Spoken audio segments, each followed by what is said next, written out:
mulher, a samaritana, que é essa passagem, fala da mulher samaritana. E Jesus começa um diálogo com ela. E no meio desse diálogo, é uma resposta da mulher, no versículo 19, que vai dizer assim: a mulher dizendo para Jesus: Senhor, vejo que és um profeta. Os nossos pais adoraram sobre esta montanha, mas vós dizeis que em Jerusalém está o lugar em que deve adorar.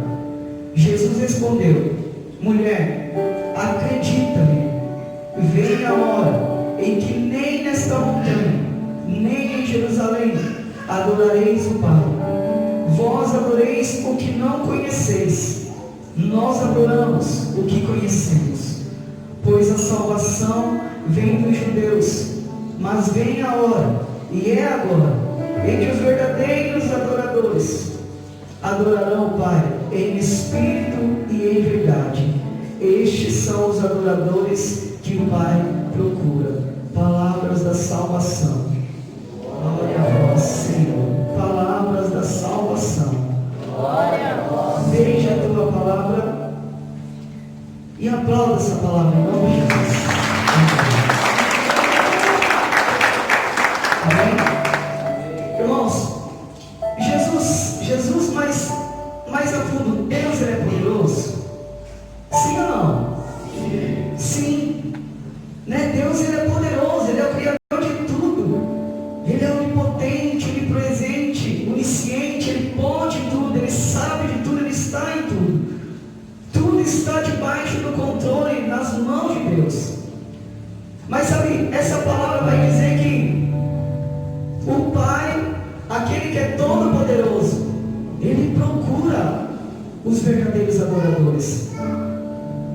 Então, sabe, é como se alguém que pode tudo, alguém que tem condição de tudo, mas chega a um ponto que ele não tem controle. Porque ele, Deus, Jesus, ele não pode se adorar. Ele precisa que eu e você o adorem. Fale para o teu irmão: Deus conta com você. Então, essa palavra está dizendo que essa classe de verdadeiros adoradores é difícil de encontrar. Porque para alguém que é poderoso, alguém que pode tudo, ele procura. Não está no seu alcance. Aí, há uma diferença. E é duas classes de adoradores. Existe um adorador que eu considero como para nós hoje um nível raso. E existe dentro dessa palavra que nos diz o verdadeiro adorador. O adorador é aquele que vem no grupo de jovens trazendo para a nossa realidade. O adorador é aquele que, como eu, Dudu, os rapazes aqui, os meninos, cantam, adoram o Senhor na música. Isso é forma de adoração, sim. O verdadeiro adorador é aquele que vive a sua vida com Deus, como nós conhecemos muitos. Mas a palavra diz que há um nível de verdadeiro adorador, e este é o que o Pai procura. O adorador, ele vive, vamos dizer assim, que uma adoração no conforto. Mas o verdadeiro adorador é aquele que busca viver conforme a palavra de Deus. O verdadeiro adorador, ele não somente adora o Senhor, talvez cantando, talvez dançando, mas o verdadeiro adorador é aquele que vive lá fora o que ele vive refletindo aqui dentro. O adorador, você conhece alguém assim, adorador? Que ele vive um comodismo de vir à igreja, mas somente ficar sentado, ele não quer compromisso. O adorador, ele até reconhece Deus como onipotente, onipresente, onisciente, ele até se rende à grandeza de Deus, mas ele não quer compromisso com Deus. Ele não quer mudança de vida.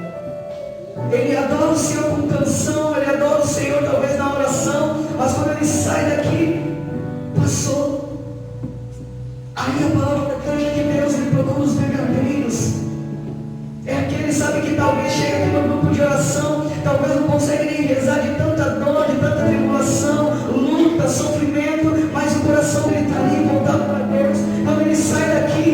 vida dele está voltada para Deus.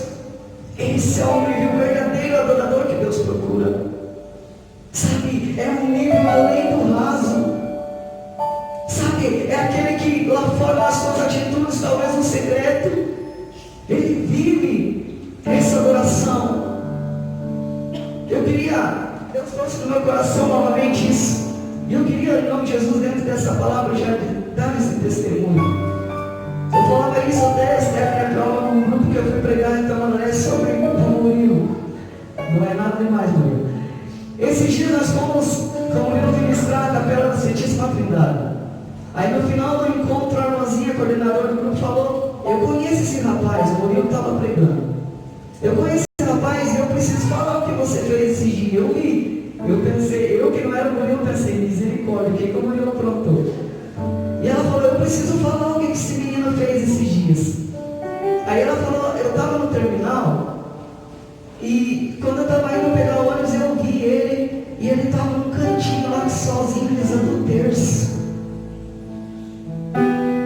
Sabe, é nível além, não para exaltar o Murilo, não por isso, mas sabe, é viver no secreto. Eu lembro de uma pregação do Luiz Carlos que ele falava que quando nós somos cheios do Espírito Santo, mesmo no papel de bala, quando nós jogamos no chão, o Espírito Santo nos move, sabe, a falar: não, é errado isso.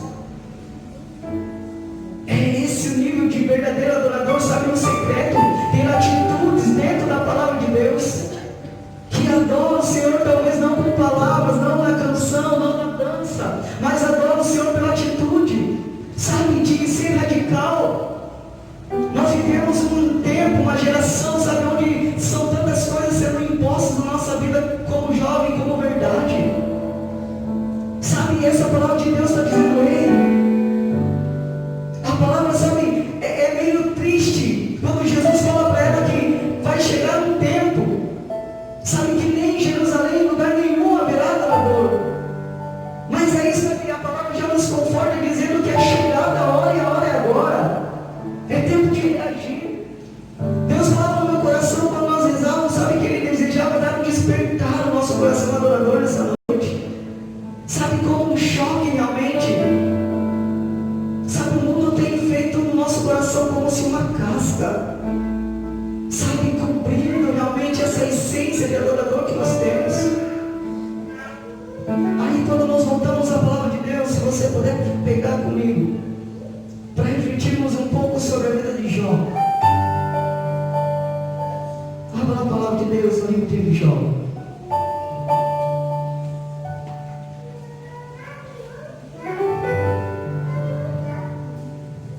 Livro de Jó, no capítulo 1. Eu vou ler para a gente não se demorar. No capítulo 1, versículo 1 vai dizer assim: havia na terra de Uz um homem chamado Jó. Era íntegro e reto, temia a Deus e mantinha-se afastado do mal. Tinha 7 filhos e 3 filhas. Possuía também 7.000 ovelhas, 3.000 camelos, 500 juntas de boi, 500 jumentas e servos em grande quantidade. Era, pois, o mais rico entre todos os habitantes do Oriente. No versículo 6: um dia foram os filhos de Deus apresentar-se ao Senhor, entre eles também Satanás. O Senhor disse a este: de onde vens?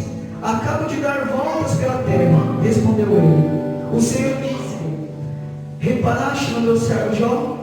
Na terra não há outro igual. É um homem íntegro e reto, teme a Deus e afasta-se do mal. Satanás respondeu ao Senhor: é sem motivo que Jó teme a Deus?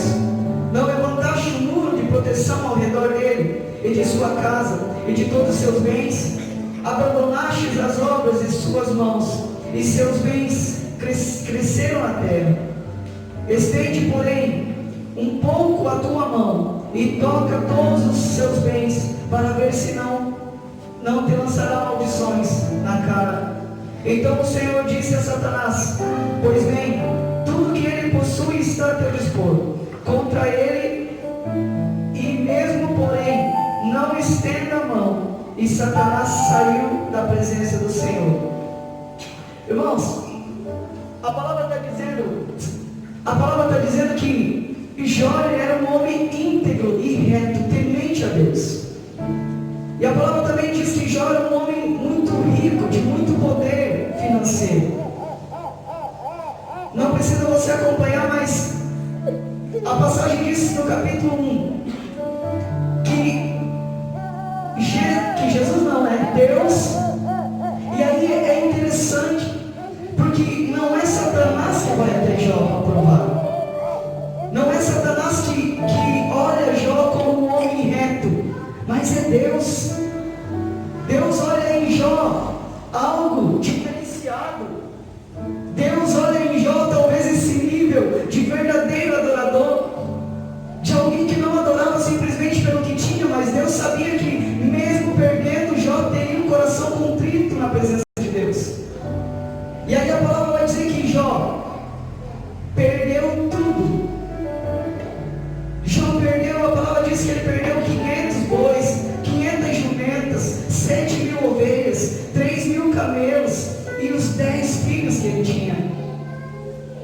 Aí eu olho para a nossa vida e, sabe, meditando dentro dessa palavra, quantas coisas a gente perde no nosso dia a dia e a gente se desanima de tudo.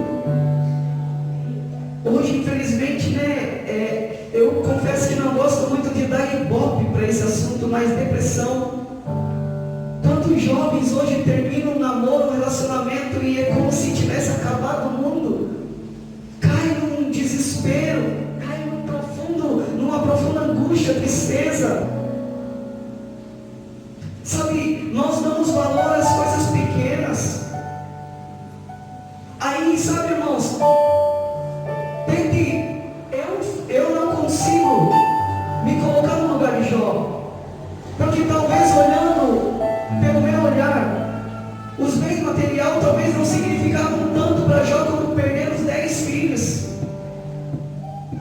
Talvez perder 500 jumentas, 500 bois para Jó seria difícil, mas Jó trabalharia, como tinha talvez contatos, em pouco tempo Jó conquistaria de novo. Mas perder os 10 filhos, eu confesso que eu preparo meu coração para o dia que eu perder a minha mãe. Esse dia eu conversava com ela e eu falava: mãe, você precisa se preparar para o dia que talvez eu morresse da senhora. E ela começou a chorar.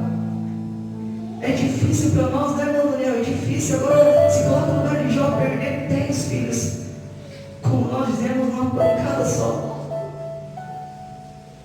Aí, a mulher de Jó, talvez aquela que quando estava, na riqueza, a mulher de Jó que estava do lado dele, para o que der e vier, quando ele tinha tudo, agora ela vai falar: ei, Jó, por que você não amaldiçoa, não abandona esse teu Deus?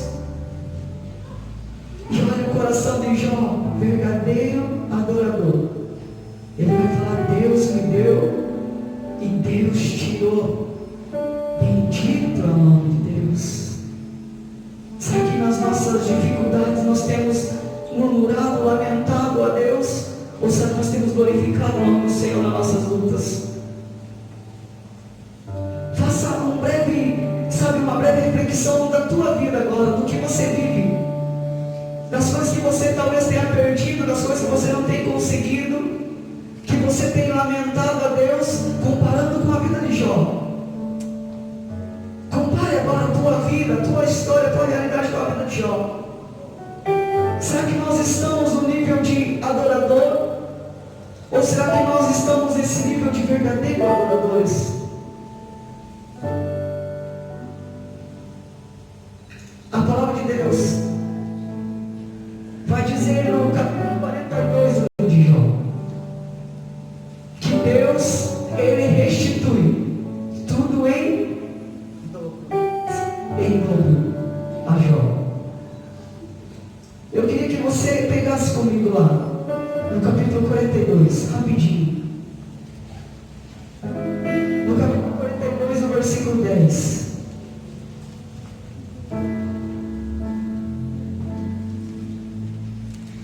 Vai dizer assim, capítulo 42, versículo 10. Então o Senhor mudou a sorte de Jó, quando este entendeu por seu seus amigos e restituiu-lhe todos os bens, o dobro do que antes possuía. Agora eu quero que você leia o versículo 12. Vai dizer assim: o Senhor abençoou Jó no fim de sua vida, mais do que no princípio. Ele possuía agora 14.000 ovelhas, 6.000 camelos, 1.000 jumentas de bois e 1.000 jumentas. 1.000 jumentas. Teve também outros 7 filhos e 3 filhas. Até aí tá bom, irmão. A palavra está dizendo que Deus instituiu na vida de Jó tudo em dobro. A palavra diz assim, que Deus abençoou a vida de Jó mais do que no princípio. Agora ele possuía 14.000 ovelhas. Se antes ele possuía 7.000, agora ele possuía 14.000. Se ele possuía antes 3.000 camelos, agora ele possuía 6.000. Tudo em dobro. Mas preste atenção, e essa palavra me tocava no meu coração, porque vai dizer assim, que no versículo 13, teve também outros 7 filhos e 3 filhas. Mas a palavra não diz que Deus instituiu tudo em dobro? Quantos filhos Jó tinha no capítulo 1? Quantos, irmão Daniel? 10. 7 homens e 3 mulheres. Mas aí a palavra diz que Deus, ele restituiu tudo em dobro. Mas os filhos, Deus dá 10. 7 homens, 3 mulheres. E eu rezava e falava: Senhor, eu não entendia o que Deus queria dizer nessa palavra. E é maravilhoso isso, que Deus falava no meu coração, que Ele não deu em dobro 7 filhos e 3 filhas, para que Jó entendesse que ele não havia perdido, mas Deus havia guardado o que era mais valoroso para Jó. Era para ele entender, sabe, que tudo que ele perdeu, Deus dá em dobro. Mas os filhos Deus não havia tirado, havia guardado.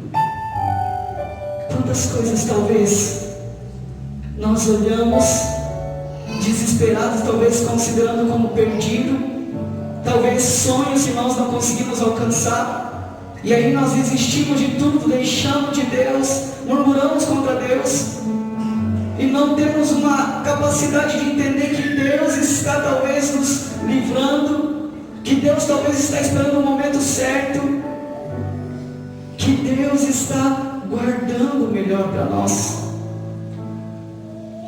Você conhece alguém que aconteceu alguma situação assim e abandonou Deus? Perdeu o namorado, uma namorada e deixou as coisas de Deus? Talvez se decepcionou com o seu ministério de música, ministério de pregação e abandonou Deus. E talvez era Deus falando: eu estou preparando o melhor. Como que a nossa vida lá fora tem glorificado a Deus? Eu pregava isso semana passada. Será que as nossas atitudes nas redes sociais hoje têm glorificado a Deus? Será que as nossas postagens hoje têm glorificado a Deus? Será que tem levado a presença de Deus às pessoas, aquilo que nós temos exposto?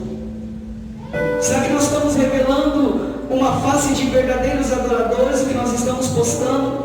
Ou será que tem sido somente lixo na vida das pessoas?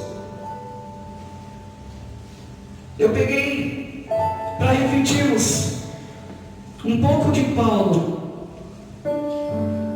Paulo vai escrever na carta aos Gálatas. No capítulo 1, ele vai escrever assim: eu sou apóstolo pela graça de Cristo. No capítulo 2, Paulo vai dizer: em Cristo a minha liberdade é completa. No capítulo 3, Paulo vai dizer: o Cristo crucificado é a base da minha mensagem. No capítulo 4, ele vai dizer: o Evangelho de Cristo é o verdadeiro que nos liberta do falso. No capítulo 5, Paulo vai dizer: estar firmes na liberdade que Cristo nos concedeu. Paulo ainda vai nos dizer, né, algo que nós conhecemos, que o viver para Ele é Cristo e o morrer é lucro. Que não seja eu que vivo, mas Cristo que vive em mim. O que Paulo escreve aos Gálatas, o que Paulo escreve mesmo preso, mesmo no seu sofrimento, a sua vida de verdadeiro adorador, mesmo na sua luta, na sua dor, até o dia de hoje causa no meu coração, no teu coração, esperança de fé, alimento de fé. E será que o que nós temos postado nas redes sociais, o que nós temos levado na nossa vida, tem sido um alimento espiritual para as pessoas? Será que tem marcado a vida delas como um alimento espiritual? Ou tem sido somente um lixo? Será que tem somente sido mais algo acrescentando daquilo que o mundo já tem? Não sabe? O que nós temos sido? Adorador ou verdadeiros adoradores? A palavra de Deus vai dizer que é chegada a hora, e a hora é agora, em que os verdadeiros adoradores hão de adorar o Pai em espírito e em verdade. Eu não sei o que você tem vivido até o dia de hoje. Se você talvez esteja vivendo esse nível raso de adoração, ou se você talvez tenha lutado para dar um passo a mais com Deus. Mas sabe, eu sinto no meu coração que Deus quer nos dar um despertar. Pode ir. Quer nos dar um despertar essa noite. Sabe, forte. Pessoal, olha aqui, ó, presta atenção. O forte não é aquele que bate, mas sim aquele, sabe, que apanha, mas não desiste. É aquele, sabe, que está levando pancada da vida. Sabe, só está dando com a cara na porta, na cara na parede, mas está ali firme lutando. Sabe, quando parece que tudo se fechou para você, nada dá certo. Parece que os caminhos que antes para você era seguro, agora parece que não dão mais certo. E mesmo assim, sabe, você está ali, joelho no chão, Senhor, está difícil, mas estou aqui. Está doendo, mas estou aqui. Esses são os verdadeiros que o Pai procura.